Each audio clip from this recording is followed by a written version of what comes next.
Hey babe, welcome back.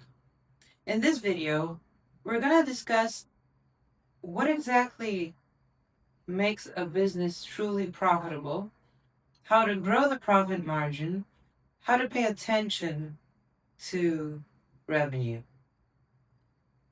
Usually, I have scripts for this video. I have scripts for these videos. This time, I have no script for this video because instead of writing a script, I was on Instagram watching a account with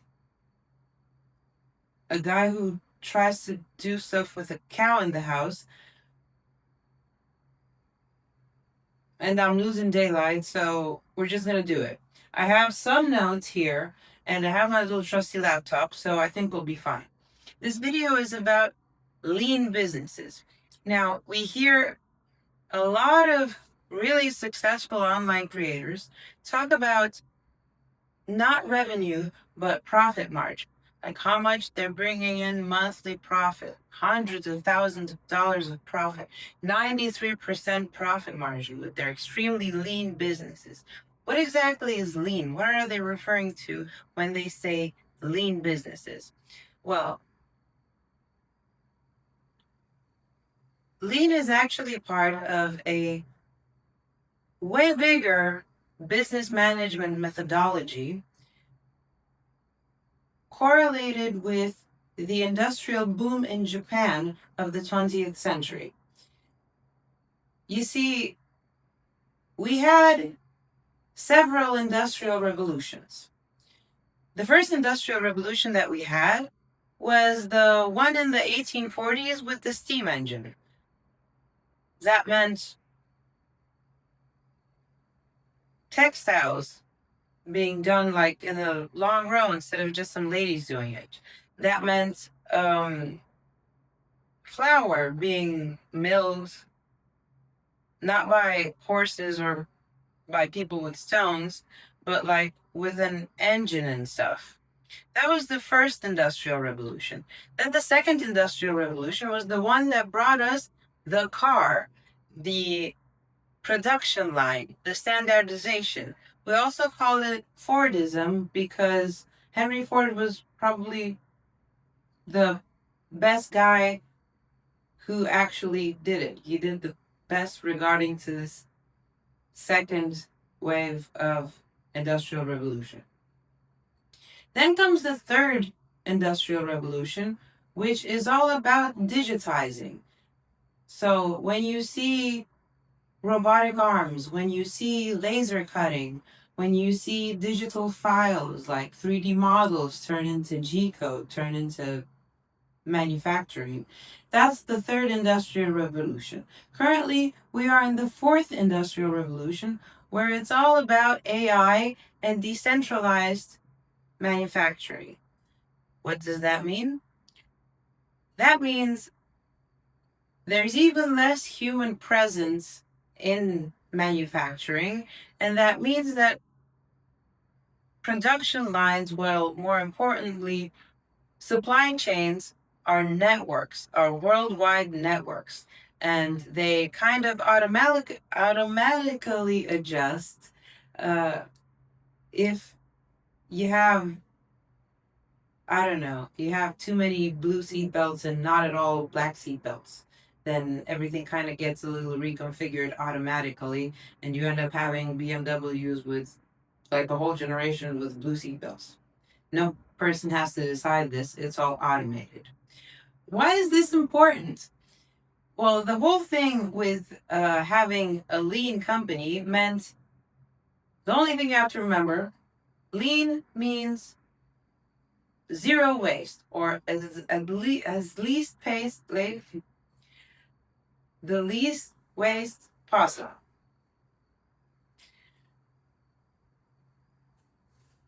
I gotta get my notes for this.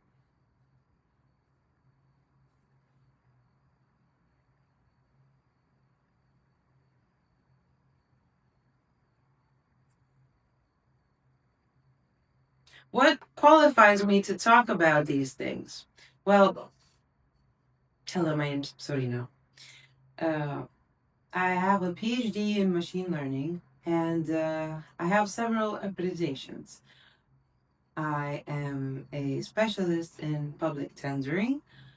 I have all sorts of business courses. And I've noticed while accumulating all this knowledge, I can even weld and operate heavy machinery.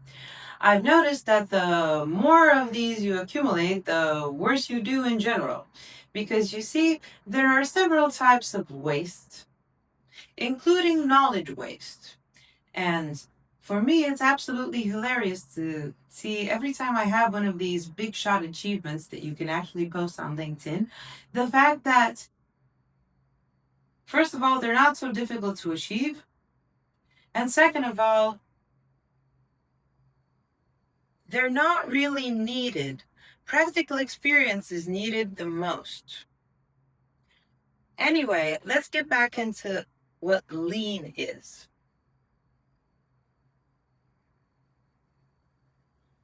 I mentioned lean means removing as much waste as possible.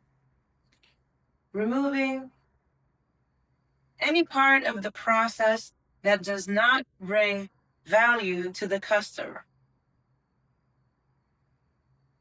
You do more with less while doing it better.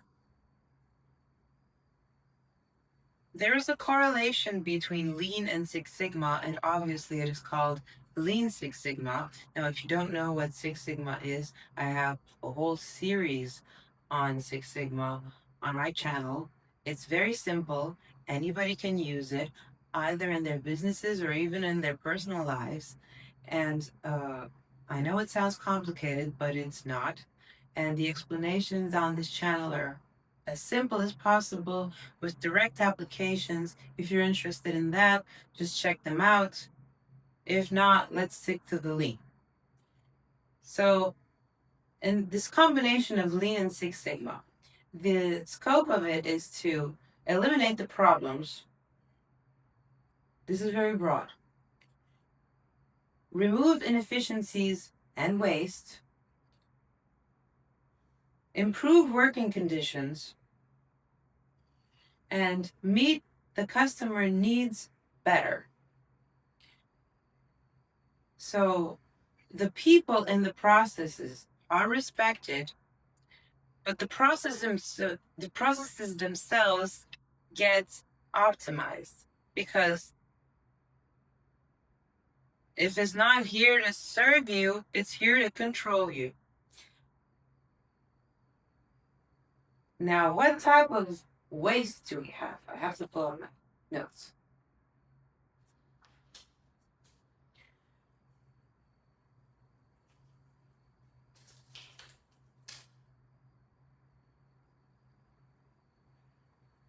We have a total of 8 types of waste,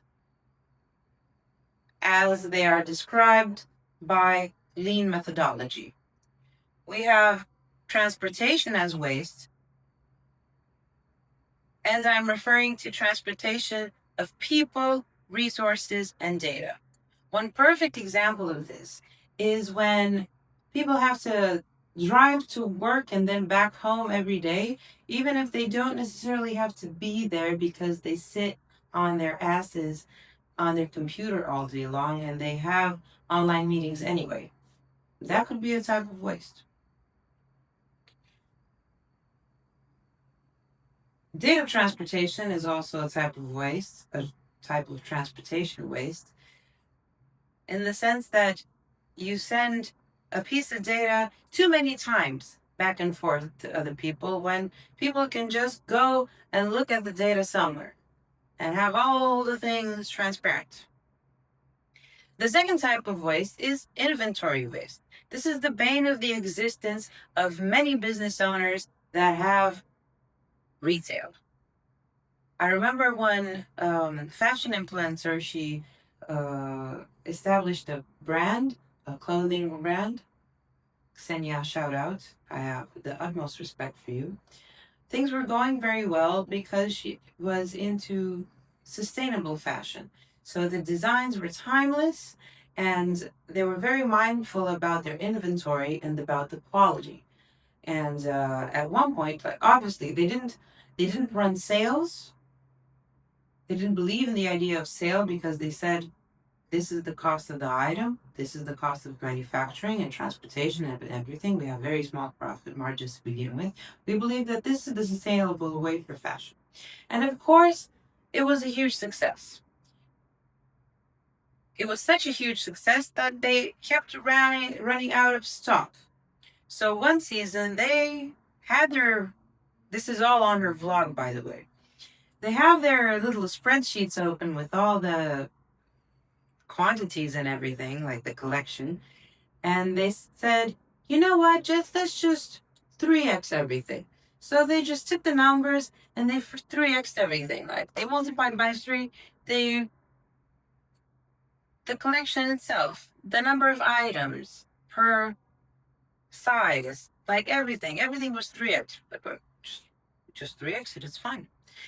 And of course, what happened for the following season, or the following sales cycle, they had, I think, at least hundreds of thousands of dollars, if not millions, that were stuck into inventory. They had way too much, weird sizes, weird colors, designs that nobody really wanted necessarily. Like all the popular stuff was gone, and they were stuck with like triple XL blue shirts or something. That is the type of inventory waste. When you deal with physical objects, you're always going to have some level of inventory waste. It's just the way things are. Lean, however, fundamentally addresses these things from the beginning, from before you start producing the things, and we'll get into that. Anyway, until then, a third type of waste is motion waste, like motion of people and motion of machinery, for example. I remember at one point collaborating with a heavy industry manufacturer, and they said that a part, while it was being fabricated, had to travel a total of 14 kilometers. That's like, what, 8 miles? It had to travel 8 miles from post A to post B to post C. It was kind of like a whole zigzag thing. It was insane. The production line was really poorly managed. And of course, this entails in higher production costs and, of course, lower profit margins, if any, at that point. Like 14 kilometers for a piece of something. Another type of waste is waiting. When people wait for answers and when people wait for instructions. And we'll get into that later in the video, because ultimately, when you reframe your entire business and look at it from the point of view of the customer, the waste becomes a lot more obvious than when you're actually in the business. Number 5, the fifth type of waste is overproduction. Too many unsold products.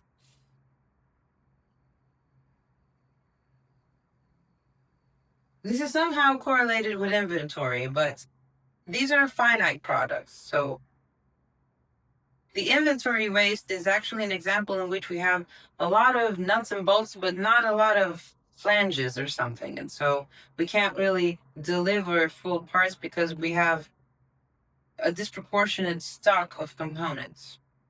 Overproduction, however, is when you just make stuff and then you keep them on the shelves in hopes that some Black Friday comes in and you can sell all that. That is the type of waste.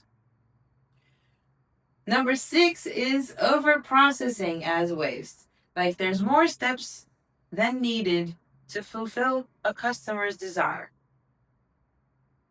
Number 7 is defects, as in products or services that fail. I am the culprit of a lot of this type of defects, in the sense that in my prior business, which was a digital fabrication business, so it was a workshop that could do anything. Of course, there were several moments in which we had services to provide, but nobody really wanted them at the time. And I, kept them on, like, I kept the space to fulfill those services, and like slowly but surely I had to like eliminate them because they were wasteful. And last but not least, I've mentioned this before, it's skills. So you can have an overqualified team. There is such thing as knowledge waste. You don't need that. You don't need to hire highly qualified people. I'm sorry. As a holder of many qualifications, I do not think a company really needs to hire me for the qualifications themselves. I think what would be most efficient is if a company would just subcontract me for a finite amount of time and I fix their shit, and then I'm on my merry way and they can take care of their own profit margins and stuff. Right. Skip back into all the other notes. Oh.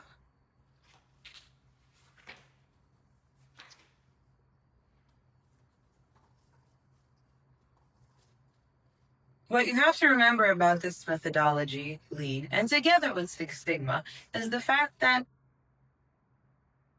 it is not a destination, it is a journey. The Six Sigma methodologies are cyclical. So you have 5 steps to assess either an existing process or to develop a new process. And after the 5 steps, because the 5th one is always something about assessing what happened, you feed the new data into the first step, and you start all over again, and you keep optimizing. And so Six Sigma as well as Lean Six Sigma, they're both a journey. They're forever. You do them forever.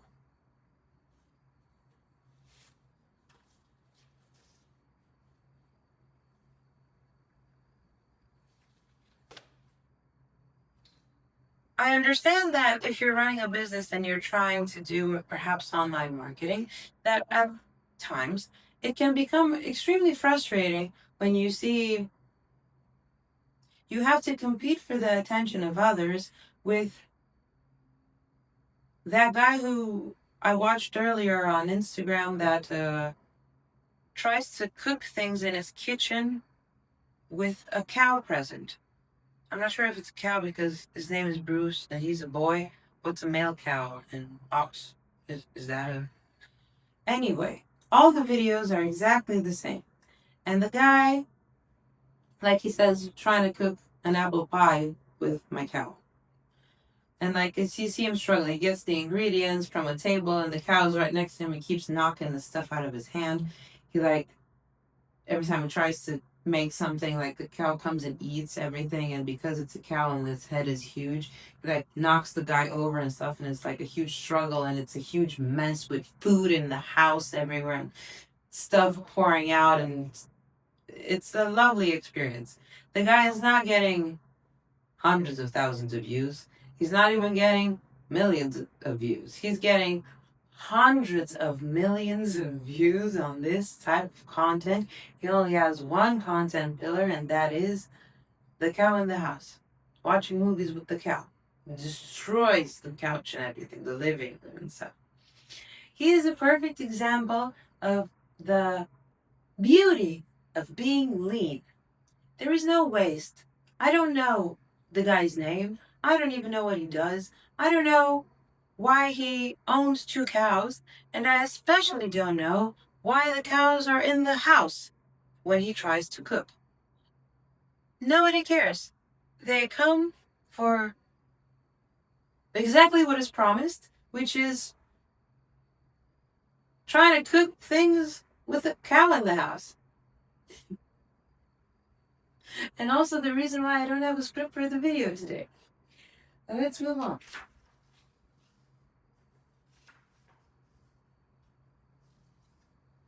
Let me tell you who can benefit from Lean Six Sigma.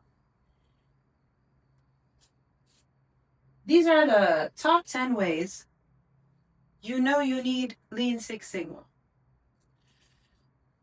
If your customers still complain about your products and services, if your employees complain about the roadblocks to serving customers, if you blame the customers, if you blame the employees, if customers return products for refunds, if warranty costs climb, if customers switch to your competitors, if sales flatline or fall, if margins are thin, and if growth stagnates or shrinks. If either one of these is true, and most of the time there's more than one true, you obviously need Lean Six Sigma. If you're in that position, I might be able to help you. I might be able, on day one, to grow your profit margin by 20% because it's statistically proven. If you'd like to work with me, there are some links down below. If not, let's continue with the video.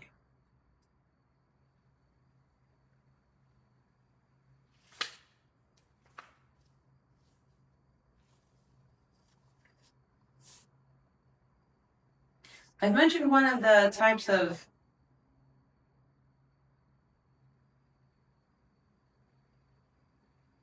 waste, which is waiting, and I have to bring something into discussion. One of the rules of lean is the 357 rule. The 357 rule states that, well, fundamentally, most of the time, the customer is just waiting for the product. And for every hour, you only have 3 minutes of active work on the product itself. The rest is just waiting.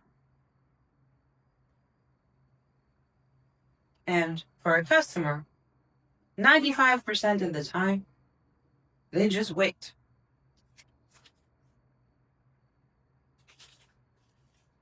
The irony is, with this rule of 357, that on a particular project, only 3 minutes out of the hour are with actual work on the project, the rest is just waiting for instructions or feedback or whatever. The irony is, and I really want you to remember this, that employees should actually work less. This reduces defects. This reduces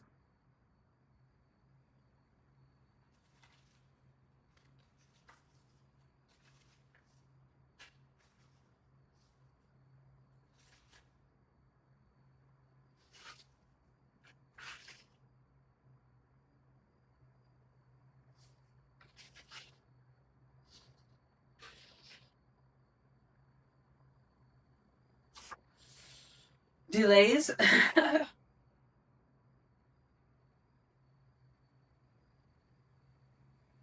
Yes, this reduces defects and delays if they actually work less. And you actually end up making more money and the employees are happier, which is great.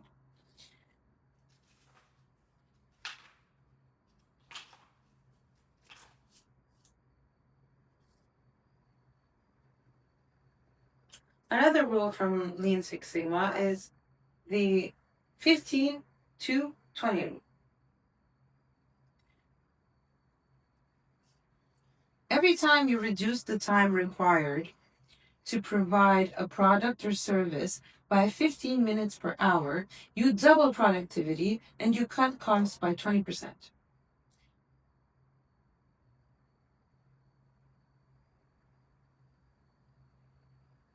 So what happens is, if an employee works only 45 minutes instead of an hour on something, productivity is actually doubled.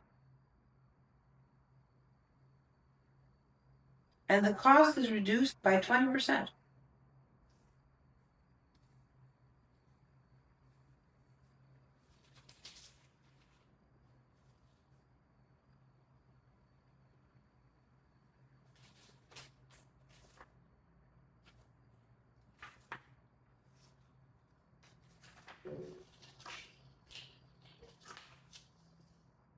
Right, so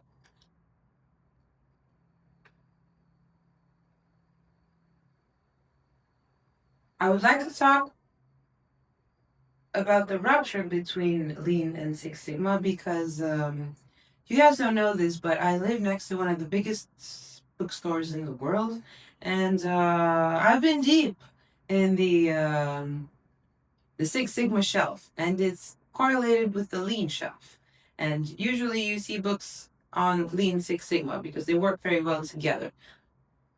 Lean is about reducing waste and maximizing both the customer satisfaction and the employee happiness. And Six Sigma is an iterative process in which we try to figure out what's wrong and try to make it incrementally better. One of the books that I found there is said was from a guide. I gotta bring. The book is called Turn Waste into Wealth, and it's all about Lean. And he says at one point, he bashes on Six Sigma. He says, Six Sigma gained a reputation it doesn't deserve. Six Sigma practitioners use data to make decisions on how to minimize process variation. In-company practitioners, sometimes called green belts and black belts, require extensive training in statistics and data analysis. When defects are the result of coincident but different variables in a process, Six Sigma can yield amazing results. I would like to clarify that we are in 2025 and we have all the AI tools necessary. We don't really need to do the statistics ourselves. We just need to ask AI the correct questions and it will help us. We don't need any green belt or black belt. That is the beauty of Six Sigma methodology. All you need to know is the basics and what type of statistics you need, and then you AI it all the way to success. Anyway, the guy continues. Six Sigma is expensive and requires lots of problem solving time, often 6 to 9 months per project. That is not true. Six Sigma projects are run by highly paid operatives. That is not true. Whereas Lean gets input and buy in from all employees, Six Sigma doesn't. That is not true. The fundamental aspect of Six Sigma is transparency. Everybody has to know what we're doing here because otherwise, why are we even doing it?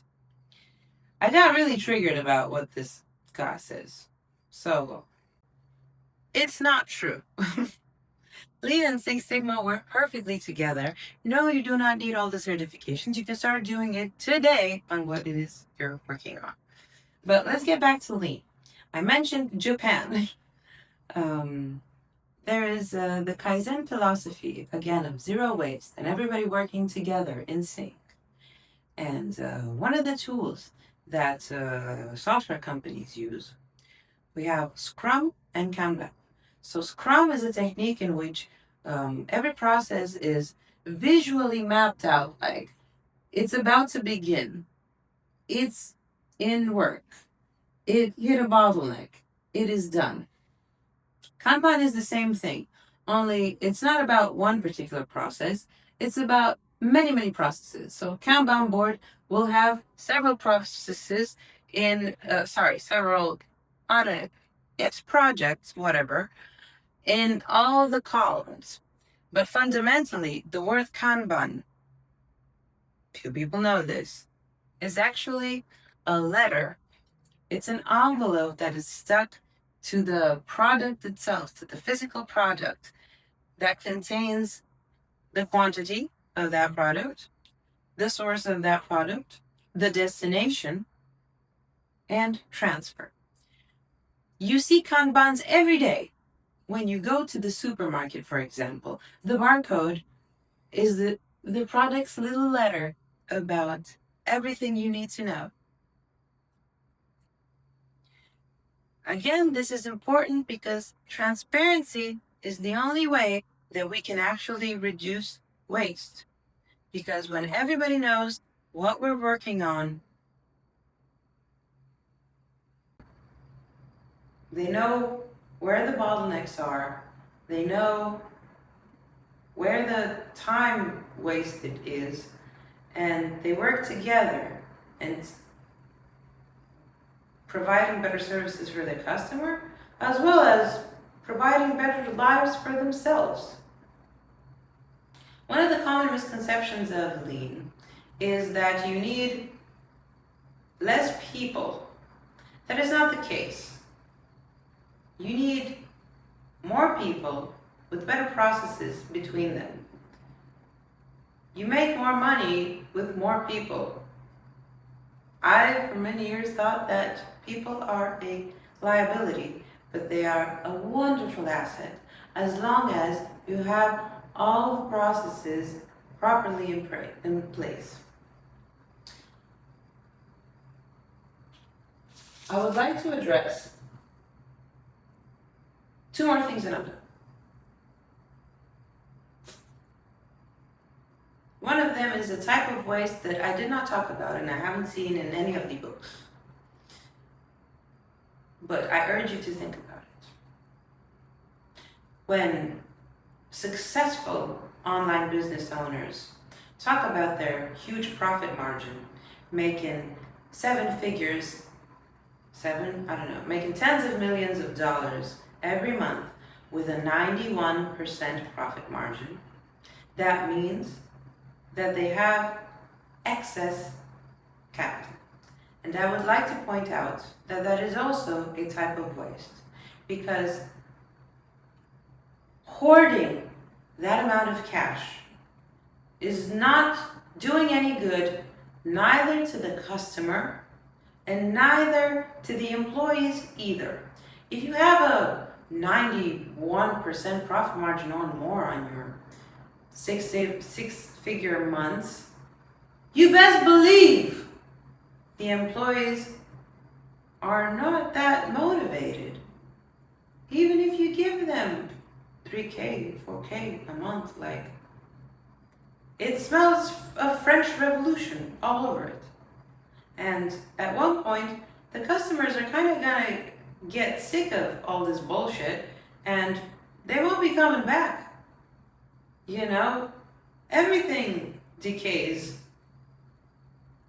And so you gotta put that cash to work to make it not decay.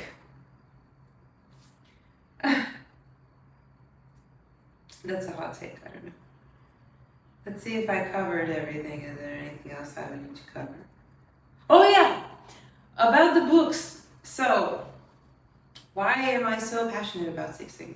I first found out about Six Sigma while watching a comedy series called 30 Rock. I don't know if you guys know this. I really hope for those of you who know, the guy who taught me Six Sigma was Jack Donaghy. Jack Donaghy is one of the characters on the show, who is the general manager of NBC? Yes. And I will just read the quote from Wikipedia on the character of Jack Donaghy. After a quick series of innovations at the start of his chairmanship, appointing NBC's ultimately longest-serving president, effectively eliminating Cabletown's worthless Indian customer service call center to provide the same service at zero cost, that's Six Sigma, and introducing GE's Six Sigma process in place of Cabletown's kitten and spaghetti, Jack abruptly resigns. So yes, you don't need in-house Six Sigma, you just need to hire some person occasionally to come and realign everything, and then call them up like, I don't know, once or twice a year. That's all you need. Otherwise, it's waste. I also had to deal with processes such as kitten and spaghetti with several businesses that I helped out, and I'm glad that Tina Fey's comedy series pointed that out. I come back to my original point on knowledge, it can be waste, and how these roles, these management roles, are actually for anybody. You don't need a specific education. Trust me, I know. I have all the education and it did not serve me. What served me was practice, was humbleness and looking at the numbers, removing my ego in the process, looking at the numbers, setting goals, and see how the actions meet the goals.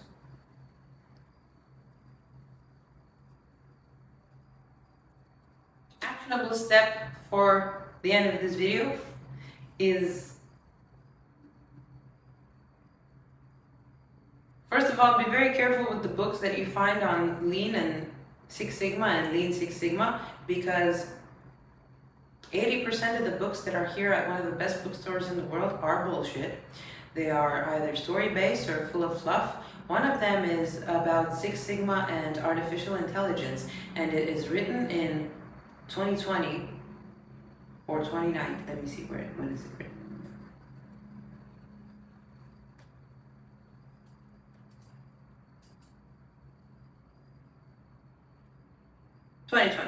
It does not address working from home, because probably it was written before that. And it doesn't really take into consideration real AI. Like, that wasn't even the age of AI. It just says a bunch of shit that I told you too. Like, you don't really need a certification. All you need is to ask the AI proper questions. Like, I use Perplexity AI Pro to draw my diagrams after feeding the numbers in there. Like, I don't need to use the advanced Excel or whatever. I can use them, but like, Perplexity has more talent in drawing. And the last point, the key takeaway for you and your business or whatever, like, I suggest you would do